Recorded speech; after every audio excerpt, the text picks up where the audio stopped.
बोलने जा रहा हूँ श्लोक, समझ जाइए, थोड़ा संभल कर बैठिए। संभल के बैठने का मतलब क्या है? संभल के मतलब यह है अब सोना बंद करो, एक नींद पूरी हो चुकी है। कितने लोगों की एक ही नींद हो चुकी है, बाजी मार गए। गुरुजी सोच रहे हैं हम बहुत लंबा चौड़ा प्रवचन दे रहे हैं, वो लंबी चौड़ी नींद ले रहे हैं। लेकिन मेरे सत्संग में कोई नहीं सोया, यहाँ कोई नहीं सोया, क्योंकि यहाँ हम इतने जो ठहाका मार देते हैं धड़बड़ा के उठ जाता है। बीच बीच हंसाता हूँ, इंजेक्शन लगाता हूँ, क्योंकि एक धनवान भगत सत्संग में जाता था और जाते ही जब सत्संग शुरू हो तो सो जाता था, और सो जाए तो कोई बात नहीं, लेकिन नाक भी बजाता था। सोता था फिर नाक घुर्राती थी। अब ये ट्रैक्टर चला रहे हो, सो रहे हो, सत्संग में डिस्टर्ब होता है। तो उस धनवान बुढ़े के साथ एक पोता आता था। पोता पड़ोस में बैठता था, अपने दादा के पड़ोस। दादा को अपने पड़ोस में पोता को बिठाने में बड़ा अच्छा लगता है, और जितना ज़्यादा पड़ोस पोता को बिठाओगे, जवान होने पर उतना ही ज़्यादा तुमसे दूर बैठेगा। इसलिए ज़्यादा चिपको मत, थोड़ा दूर ही रहना। ज़्यादा मोह माया क्यों करोगे फालतू। तो वो जो गुरु प्रवचन दे रहा था, उसने कथा के बाद उस लड़के को बुलाया, पोता को, बोले इधर आओ। बोले एक काम कर दो यार तुम। बोले क्या? बोले तेरा दादा सो जाता है और नाक बजाता है, गला घुरघुराता है, तो मुझे डिस्टर्ब होता कथा सुनाने में, तो अपने दादा को तुम हिला दिया करो। जब वो नींद आने लगे तो धक्का मार दिया करो। बोले धक्का मारने से हमें क्या मिलेगा? पोता भी बड़ा कमर्शियल था, हमें क्या मिलेगा धक्का मारने से? तो कथाकार बोला कि तुम्हें हम चवन्नी रोज देंगे। उस समय चवन्नी नहीं, 2 पैसे का भी महत्व था। तो बोला फिर तुम्हें धक्का मार दूंगा। दूसरे दिन कथा सुनने के लिए दादाजी आए, पोता आया, पास में बैठा। जो ही कथा शुरू हुई दादा को नींद आ गई। नाक बजाने वाले ही थे कि पोता ने धक्का मार दिया, हिला दिया। दादा की नींद बिगड़ गई। दादा ने कहा तू धक्का क्यों मारता है? क्यों मारता धक्का? धक्का मत मार। तो पोता ने कहा कथा सुनने आयो, कथा सुनो, सोने थोड़े यहाँ आए। कथा समाप्त हुई तो दादा ने फिर पूछा तूने धक्का क्यों मारा? मैं तो तेरे को बहुत दिन कथा में लाता हूं, तू धक्का नहीं मारता, आज धक्का क्यों मारा? क्यों हिलाया मुझे? उसने कहा वो कथाकार जो है ना, वो चवन्नी देता है धक्का मारने के लिए, इसलिए मैं धक्का मारा हूं, कि सोने मत देना दादा को। तो दादा बोला ठीक है। तीसरे दिन आए, फिर बैठे, कथा शुरू हुई। दादाजी सो गए, नाक बजने लगी, पोता ने धक्का नहीं मारा। फिर गला बजने लगा, घुर्राहट होने लगी, पोता ने धक्का नहीं मारा। तो कथाकार कथा भी सुना रहा, अंगुली से इशारा देता था धक्का मार, धक्का मार, धक्का मार, लेकिन उसने धक्का नहीं मारा। पोता बैठा मुस्कुराता रहा। कथा खत्म हुआ तो कथाकार ने उस लड़के को बुलाया, पोता को, तेरे को चवन्नी देता हूँ, और चवन्नी भी लेता है, फिर भी धक्का नहीं मारा। बोले आप चवन्नी देते हो, दादाजी अब अठन्नी देने लगे, इसलिए धक्का नहीं मारूंगा। बोले अठन्नी? बोले हाँ, दादाजी ने कहा है धक्का मत मारना, मैं अठन्नी दे दूंगा। कथाकार भी हंसने लगा कि हद हो गई संसार। तो कथा में जाकर के सो मत। फिर यहां कोई नहीं सो रहा, लेकिन किसी किसी कथा में मैं देखता हूं बहुत सोते लोग। मेरी कथा में तो कहीं नहीं सोते, मैं सोने ही नहीं देता, मैं तो झकझोर देता हूं। हाँ, जैसे बेर के पेड़ को हिलाया जाता है, पके बेर टपका देता हूं। तो ध्यान से सुनो। सुनि समझहि जन मुदित मन मज्जहि अति अनुराग, लहई चार फल अछत तनु साधु समाज प्रयाग। संत समाज स्वयं प्रयागराज है। तुलसीदास ने कहा है, मुदु मंगलमय संत समाज, जो जग जंगम तीरथ राजू, जो जग जंगम तीरथ राजू। चलता फिरता प्रयागराज संत समाज होता है। अचल प्रयागराज इलाहाबाद में है। ये सचल प्रयागराज है जो कि अभी केसली में था, सागर जिले में, वहां से चलकर यहां आया है। इसलिए याद रखना, जब संत समाज ही प्रयागराज है तो अचल प्रयागराज में जाकर के धक्का मुक्का झगड़म झगड़ी करने से क्या फायदा। ये प्रयागराज असली, जिसमें मन का मैल धुल जाता है, निर्मल हो जाता है। तुलसीदास कह रहे हैं, साधु नाम दर्शनम पुण्यम तीर्थ भूता ही साधवा, कालेन फलते तीर्था सद्या साधु समागमा। सर्व तीर्थेषु वा शरणम सर्वभूतेश्च आर्जवम, उभे त्वयते समय श्यातम आर्जवम व विशिष्टते। सर्वतीर्थम अवगाह संप्राप्नोति फलम नरा गुरुपादोत्कम पीत्वा शेषम शिरस्धारियन, गुरुपादोत्कम पानम गुरु रुच्छिष्ट भोजनम, गुरु मूर्ते सदा ध्यानम, गुरु नामनम सदा जपा। कितना सुंदर बताया है। तीर्थ के समान शिव जी ने पार्वती से कहा है, पार्वती गुरु का चरणामृत गंगा जल के समान होता है। कल हमारे बबलू भैया नर्मदा मैया का जल लेकर आए थे, गंगा जल, उससे चरण का चरणामृत बनाया। रात में कौशल भी थे, कौशल थे, कृष्ण कुमार पुलिस जवान थे खड़े हुए। ये गुरुदेव के बहुत प्रिय भक्त थे कृष्ण कुमार। रात में 10 बजे आ गए, बोले गुरुदेव दर्शन नहीं देंगे तो चौखट को प्रणाम करके चला जाओ। जब इसने कहा चौखट तो मैं उठ गया खट, आ गया झट और मिल लिया पट और बातें किया चट और फिर अंदर घुस गया खट, चौखट। बेटो कृष्ण कुमार, इनके घर भी पधरोनी किया। तो वो गंगा जल से चरण पखार कर चरणामृत श्रद्धा से पान किया। कौशल ने, कृष्ण कुमार ने, बबलू भैया ने, एक यादव जी उनके कर्मचारी उन्होंने, और हमारे संतों, एक संत थे साथ में, उन्होंने श्रद्धा से पान किया। चरण धोई चरणामृत लीन्हा, गाओ। चरण धोई चरणामृत लीन्हा, बहुरी 5 पै कर्मा कीन्हा। ये विश्राम सागर ग्रंथ में पंडित कृष्णदत्त और सुंदरी की कथा का आख्यान है। नारद जी के जब चरण पखारा सुंदरी ने तो क्या किया? चरण धोई चरणामृत लीन्हा, बहुरी 5 पै कर्मा कीन्हा।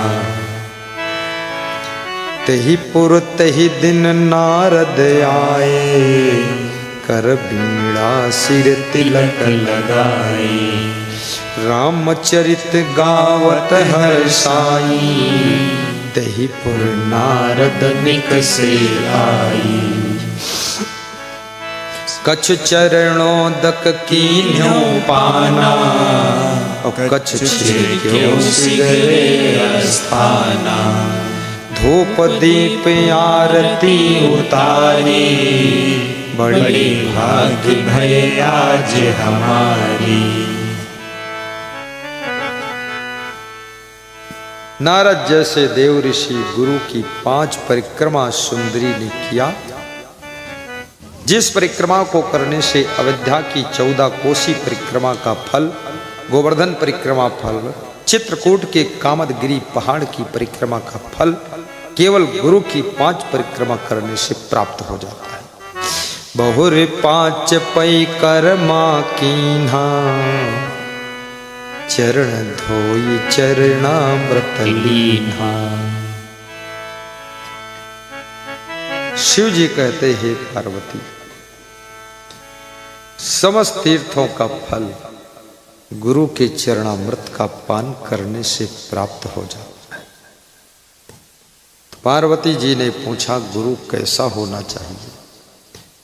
तो शिव जी कहते हैं पाखंडिना पापरता नास्तिका भेद बुद्धया स्त्री लंपटा दुराचारा कृतघ्ना बकव्रतया करम भ्रष्टा क्षमा नष्टा निंद तर्कैश्वादिना कामिना क्रोधिनश्च हिंसाश्चंडा सदास्तथा ज्ञान लोप्ता न कर्तव्या महापापास्तथा प्रिय येभ्यो भुन्नो गुरु सेव्येक भक्त्या विचारिचा यस्य दर्शन मात्रेण मनसा स्यात् प्रसन्नता स्वयं भूयात् धृति शांति सा भवेत् परमो गुरु ज्ञानं वैराग्यमैश्वर्यमे सा श्री समुदाहृतं खड्गुणैश्वर्युक्तो हि भगवान् श्री गुरु प्रियः गुरुवो निर्मलः शान्ता साधवो मितभाषिणा काम क्रोध विनिर्मुक्ता सदाचारः जितेन्द्रिया पादुकासन संयादि गुरुड़ा यदविष्टतम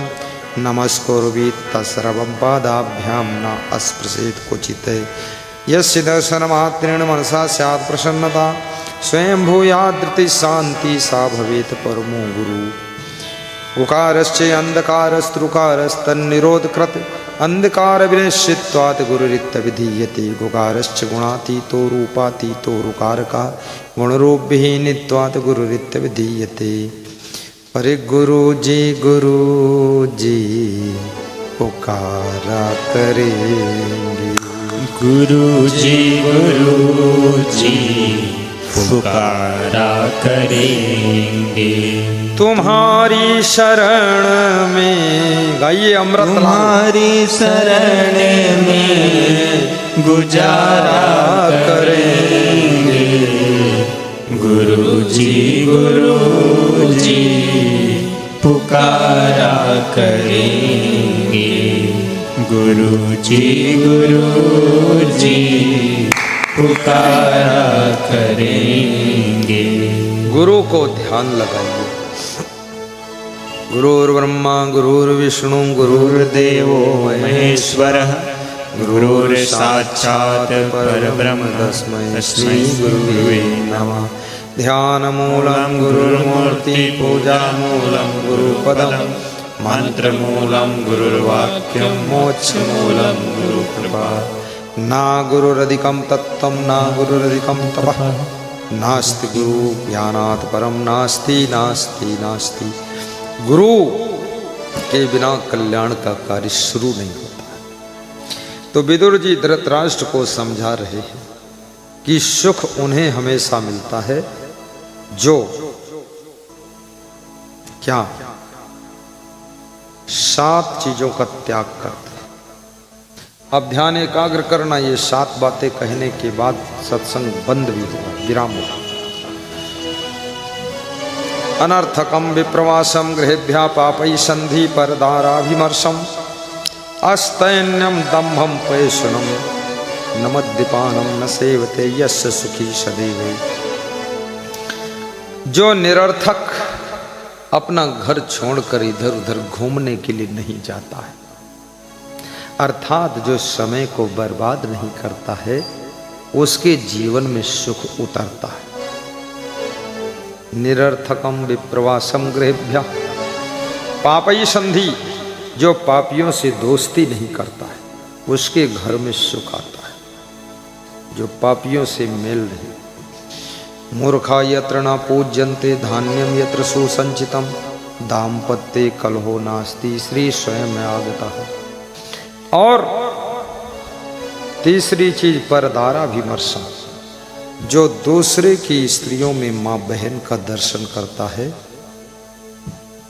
भोग दृष्टि से नहीं देखता है बल्कि पूज्य दृष्टि से देखता है, उसके जीवन में सुख बरसता है। चौथी चीज दंभम अस्तैन्यम पैशुनम मद्यपानम, जो दंभाचरण नहीं करता है सदाचरण करता है। और जो चोरी नहीं करता है, चुगली नहीं करता है। और 7वीं चीज जो मद्यपान, किसी तरह का नशा नहीं ग्रहण करता है।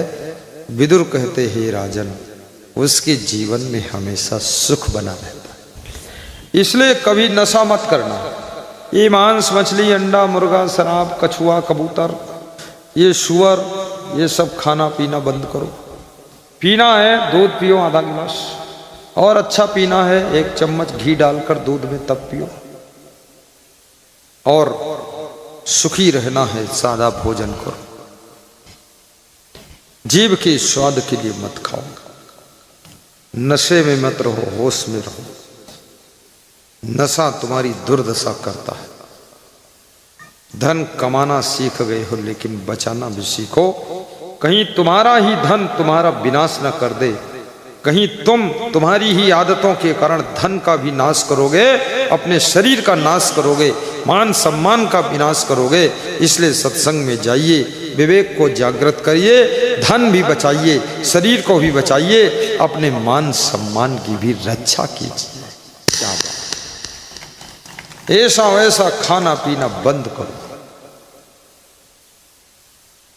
आगे फिर कथा है। 6 चीजें जिसके घर में होती है, 6 चीजों को जो ग्रहण करता है उसके घर में सुख शांति आती है। कौन? अर्थागमो नित्यम रोगिता चा, प्रिया च भार्या प्रिवादनी चा, वश्य पुत्रो अर्थकरी च विद्या, खड्जीव लोकस्य सुखानि राजन।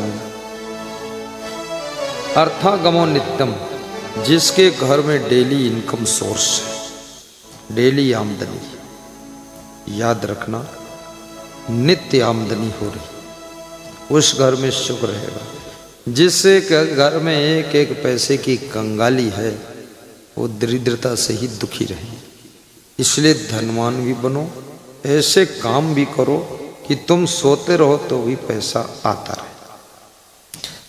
अर्थागमो नित्यम अरोगिता च, और जिनका शरीर निरोगी है वे सुखी रहते हैं। जिनके शरीर में नाना रोग हैं वे सुखी नहीं हो सकते। शरीर को स्वस्थ रखने के लिए व्यायाम भी कीजिए, थोड़ा भोजन कम कीजिए, गहरी नींद का सुख लीजिए, चिंता मत कीजिए, तो आपका स्वास्थ्य भी अच्छा रहेगा। तन स्वस्थ हो मन स्वस्थ हो, और मन को स्वस्थ करने के लिए सत्संग भी सुनिए, भक्ति कीजिए, उससे तुम्हारा मन ठीक रहेगा। अन्यथा मन की बीमारियां अलग हैं, काम क्रोध लोभ मोह ईर्ष्या द्वेष, ये सब मन के रोग हैं। मनुष्य के शरीर से ज़्यादा मन में रोग है। शरीर के रोग ठीक करने के लिए गली गली डॉक्टर बैठे हैं, लेकिन मन का रोग ठीक करने के लिए कौन डॉक्टर है? वो तो केवल संत और गुरु ही डॉक्टर हैं, जो अपनी वाणी के इंजेक्शन से तुम्हारे मन की बीमारी को दूर करते हैं। इसलिए गुरु के पास जाइए। अर्थागमो नित्यम रोगिता च प्रिया च भार्या, और जिस घर की स्त्रियां प्रेम व्यवहार से काम करती है, और जिस घर की नारियां प्रिय बोलती भी हैं, प्रेम भी रखती हैं अपने अपने पतियों से, सास ससुर से, बहुओं से, और प्रेम से बात भी करती हैं, ऐसे घर में सुख निवास करता है। वश्य पुत्रो, और जिस गृहस्थ के घर में पुत्र आज्ञाकारी है, माता पिता की आज्ञा और इशारा से काम करते हैं, ऐसे जिनके घर में संतान है। वश्य पुत्रो अर्थ करी ज विद्या, जिस घर के प्रत्येक सदस्य को धन कमाने की कला मालूम है। धन कमाने की कला बहुत लोगों को मालूम ही नहीं है। धन खर्च करने की कला सबको मालूम है, लेकिन कमाने की कला नहीं मालूम। और कितने लोगों को धन बचाने की कला नहीं मालूम। जो काम 100 रुपये में होना हो उसमें 500 खर्च करके आएंगे, और ऊपर से खीसे काटते आएंगे। धन कमाना एक बात है, धन को बचाना बिल्कुल अलग बात है। और बचे हुए धन को सही प्लानिंग में खर्च करना ये बहुत बड़ी बात है। इसलिए याद रखना, धन कमाओ भी, धन बचाओ भी, और धन को सही जगह खर्च भी करो। और पूरा धन स्वार्थ में मत खर्च करो, कुछ धन परमार्थ में भी खर्च करो। जैसे आज सत्संग यहाँ पर हुआ, इसमें पंडाल लगा, इसमें थोड़ा धन लगा है, साउंड सिस्टम में धन लगा है, व्यवस्थम धन लगा है, भंडारम धन लगा है, लेकिन ये हजारों लोगों को लाभ मिला है। जरा मुड़ के देख लो कितने लोग बैठे हैं, मुड़ के देखो बबलू, देख लो गोपीचंद, नंदलाल, हाँ है, सब फुल हो गया। अब ये कोई अगर सत्संग ना कराता तो लोग कैसे सत्संग सुनते, कैसे अमृत वाणी मिलती। धन्य है कौशल कुमार साहब, बैठो बबलू, और धन्य है उनकी पत्नी बेटा दीप नारायण, जिन्होंने सत्संग कराने का संकल्प ठान लिया और सत्संग करा करके बहुत से लोगों को ज्ञान और संस्कार प्रदान किया है। और सत्संग को भगवान कृष्ण ने कहा है, श्रेयान द्रव्यम यात यज्ञात ज्ञान यज्ञ परम तप सर्वम कर्माखिलम पार्थ ज्ञाने परिसमाप्यते तत्विधि प्रणिपातेन परिप्रश्नेन सेवया उपदेच्छन्त ते ज्ञानम ज्ञानिनः तत्त्वदर्शिनः श्रद्धा लभते ज्ञानम तत्परा सहितेन्द्रिया ज्ञानम लब्ध्वा पराम शांतिमचिरेण अधिगच्छति नहीं ज्ञानेन सदृशम पवित्रम ही विद्यति। श्री कृष्ण कहते अर्जुन, गीता के श्लोक हैं श्रीमद् भगवत गीता के, कि हे अर्जुन, ज्ञान यज्ञ सबसे श्रेष्ठ यज्ञ है। ये कुंडी यज्ञ, सतचंडी यज्ञ और विष्णु यज्ञ, इससे भी श्रेष्ठ यज्ञ ज्ञान यज्ञ है, क्योंकि ज्ञान यज्ञ में जीव के यावन मात्र कर्म समाप्त हो जाते हैं, जीव कर्म के बंधनों से छुटकारा पा जाता है और जीव का मोक्ष होता है। इसलिए ज्ञान यज्ञ श्रेष्ठ यज्ञ है और ज्ञान यज्ञ सत्संग के माध्यम से संपन्न होता है। इसलिए सत्संग कराना बहुत बड़े पुण्य का कार्य है। मैं सबसे निवेदन करूंगा, सुतधारा और लक्ष्मी पापियों के घर होए, संत समागम हरि कथा तुलसी दुर्लभ तो। संतों का समागम हरि कथा ये दुर्लभ है। पुत्र पुत्री पत्नी पति परिवार धन दौलत मकान दुकान तो पापियों के यहाँ भी मिलता है। रावण के पास में सोने की लंका थी, ये मिल जाना विशेषता नहीं, महानता नहीं है। सत्संग का मिलना, हरि कथा होना और भगवत कथा में मन लग जाना, ये समझ लेना सबसे बड़े भाग्यशाली का लक्षण है। गुरु सेवा जन बंदगी सत्संगत बैराग, ये चारों जब ही मिले तब जानो बड़ी भागी।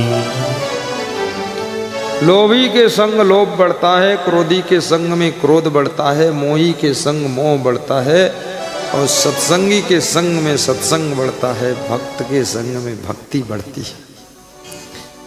किसी गांव में एक मोची रहता था, जूता सिलने वाला, और उसी गांव में मोची के पड़ोस में सेठ जी रहते थे। सेठ जी के पिछवाड़े मोची का घर था।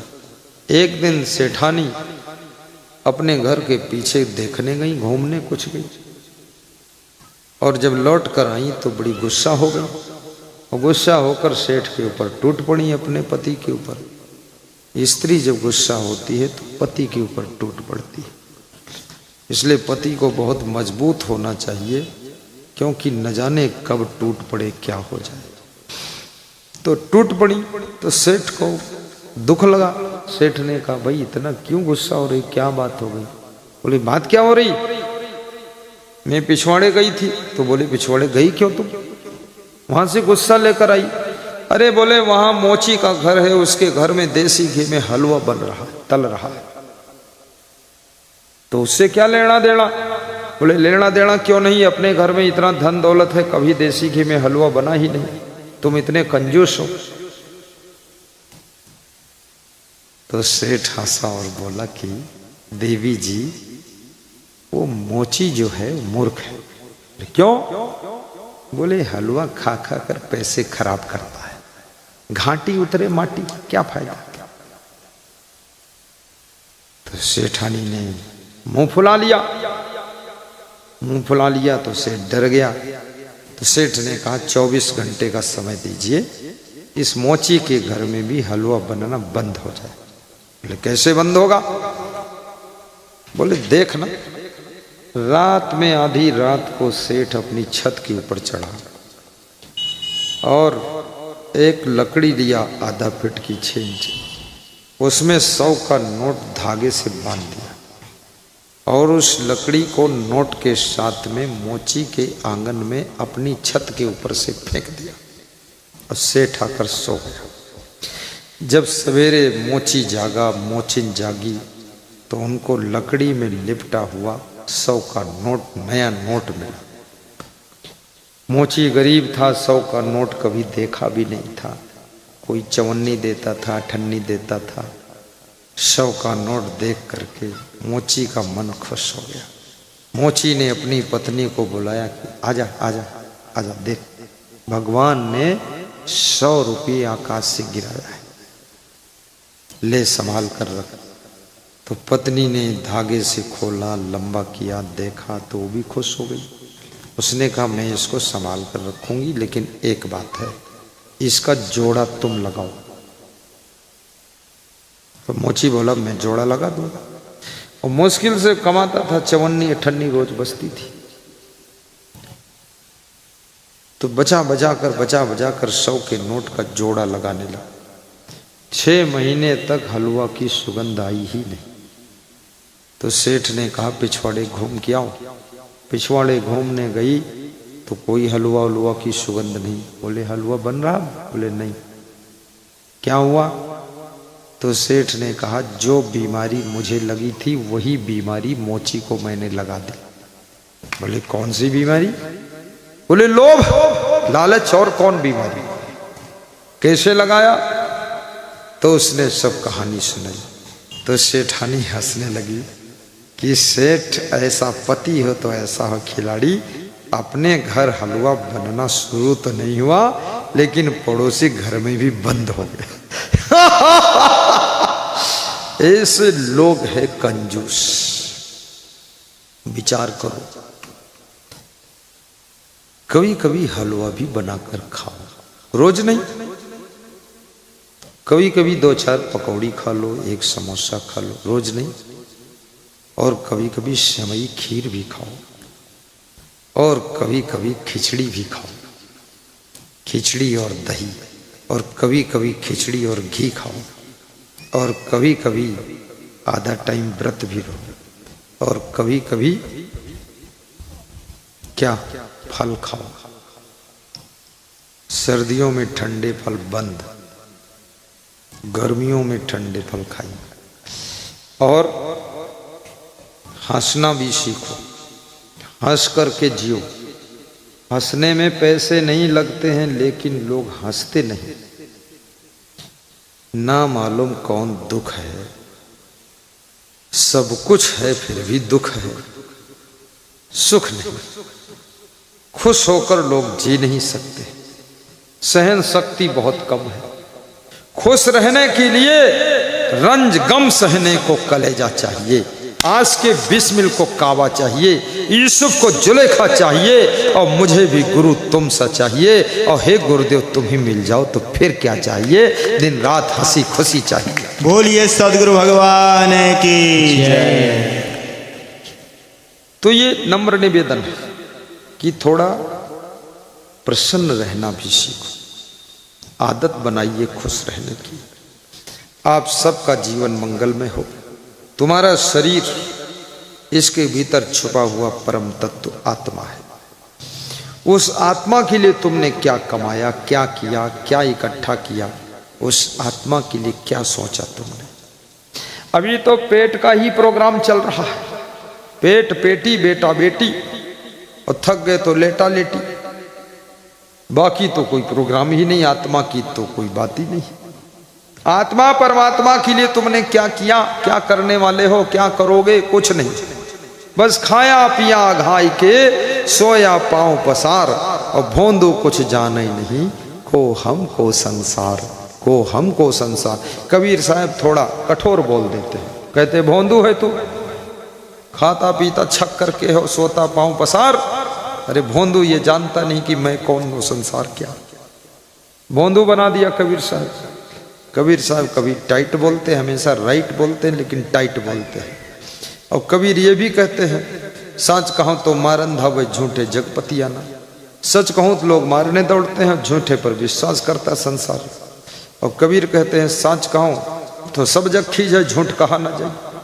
कहते हैं सच कहूं तो सारा संसार दुश्मन बनता और झूठ कह नहीं पाऊंगा। तो किसी ने कहा कुछ मत कहो, चुप रहो, न सच कहो न झूठ कहो, चुप रहो।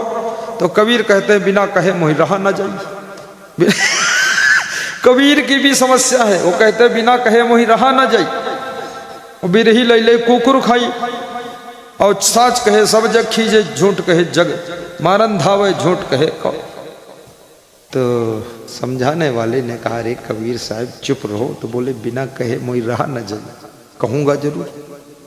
तो कहोगे तो मार पीट होगी। बोले होगी तो हो जाने दो। 52 बार कबीर साहब से झगड़ा हुआ, 52 बार।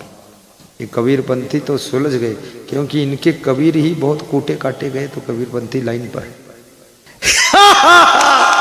52 कसनी हुई है, 52 बहुत झगड़ा हुआ है कबीर साहब से।